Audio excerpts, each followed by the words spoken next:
I am very optimistic. Yeah. I believe in this country. I came this country because this is the best in the world. Krikor Aksarlian has been running this shoe store on West Pico for 3 years. When his customers stopped coming after the disturbances, he had to sell off his entire stock of shoes. I had almost $2,000, 2,000 pair of shoes, but I had to sell all cheap price because I needed the money. He has hung on, but now the building where his store is located is being torn down and he needs to relocate. He wants to open another place in the same neighborhood. He hopes to continue his shoe repair business and do income tax and notary public work. I want to work, just work, and I don't care how many hours. I want to make money. Tico Johnson works through the night and into the early morning hours, sweeping parking lots. Most of his business was in South Central LA, but now parking lots he used to clean are gone. He's had to travel farther and farther outside his area to work, and that means he has had to subcontract work from others. Well, I'm not even breaking even right now, you know. I'm really not even breaking even. Added to his problems, his own cleaning truck needs expensive repairs, so he's had to lease a truck, and that cuts a lot into his profit. Things are bleak, but not desperate. But I'm visible, you know, I'm out there for people to see me and see what I do. Small businesses like these in the Pico Union area are the lifeblood of the inner city. They provide a livelihood for the owners, goods and services for the community, and job opportunities for an underemployed workforce. In Los Angeles County, there are lots of inner cities or neglected areas like these, areas in which 20% or more of the population is at or below the poverty level. These neglected areas are spread through a vast 162 square mile area of the county.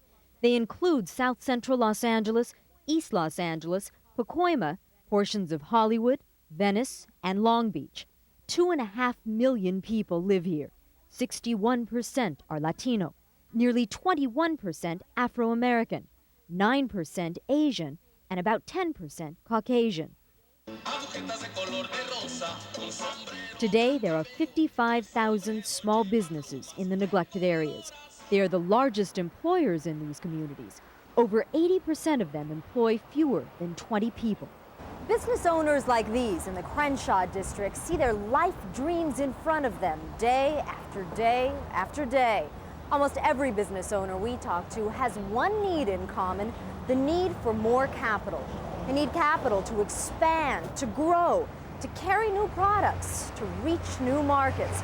With just a little financial help, they can become the greatest creators of economic growth and jobs in the greater LA area. That isn't just a pipe dream. Small business has been the primary source of job growth in the United States. Over the last decade, more than 13 million jobs were created at companies that employ fewer than 500 people. The mission of RLA is to encourage the private sector to hire, train, and invest in the inner city. To meet that goal, RLA is working to help small and medium-sized businesses meet the need for capital. It has created 2 new financial programs designed specifically for their needs. The first, the Business Expansion Loan Fund, and the second, the Greater LA Fund. Both of these new programs will dramatically increase the amount of dollars available to the small business community. These programs will complement community microenterprise loan programs such as those run by the Coalition for Women's Economic Development, which makes loans up to $25,000, and the LA Renaissance program at First AME Church, which makes loans up to $20,000. The 2 new RLA programs, the Business Expansion Loan Fund and the Greater LA Fund, will take over at this point. Here's how they will work. The Business Expansion Loan Fund will provide loans ranging from $25,000 to $250,000 to new and existing small businesses in the neglected areas of Los Angeles County.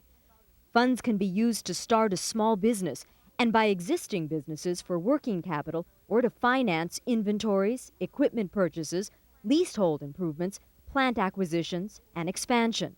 The Business Expansion Loan Fund is organized as a nonprofit corporation and will supplement existing bank, small business administration, and government loan programs by providing loans for startups, loans for business growth, and expansion that may be for small businesses that do not meet the underwriting requirements of a traditional bank.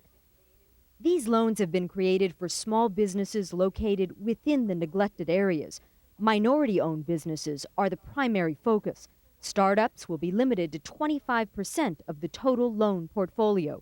Most of the loans will be devoted to existing businesses with a track record of 12 months of positive profit and cash flow. Depending on the size and the purpose of the loan, maturities will range from 1 to 5 years. Principal and interest will be paid on a monthly basis. Borrowers will be required to use small business education and counseling services such as community resource centers or the Los Angeles Community Business Expansion Network, a joint venture of RLA and the Entrepreneur Program at USC for the development of a business plan and ongoing management support. All loans must have a business plan approved before funding. The Business Expansion Network will work closely with the Community Microenterprise Loan Programs already in existence and the Business Expansion Loan Fund. The Business Expansion Loan Fund presently includes a $3 million federal grant and additional private sector funds. The capitalization goal of the Business Expansion Loan Fund is $20 million. The second new RLA loan program, the Greater LA Fund, will provide equity investments in small and medium-sized businesses from $250,000 to over $1 million. The purpose of this for-profit equity fund is to promote job creation and minority business ownership by investing in small to medium-sized businesses that operate in or employ residents of the neglected areas. The fund will apply for a license from the U.S. Small Business Administration to operate as a small business investment company. It will be leveraged 2-to-1 by the SBA with an initial goal of raising $20 million from institutional investors. The fund will eventually total $60 million. It will function as a closed-end California limited partnership. As these programs grow, RLA is already planning additional programs for larger businesses. One will be a venture capital fund with investments in the $1 million plus category. Investors in the fund will be seeking market rate returns on their investments. Ultimately, RLA is considering a full-service community development bank that will offer traditional banking services to underserved neighborhoods within the neglected areas. In addition, RLA will continue to encourage corporate America to invest in minority financial institutions. The creation of all of these programs supports several of RLA's basic strategies: increase access to capital, increase the number of local business owners in the community, and increase the number of jobs for everyone, like the business owners here in Koreatown and the business owners in all the neglected areas of LA County. A hope for a brighter and more prosperous future. I'm Sylvia Lopez.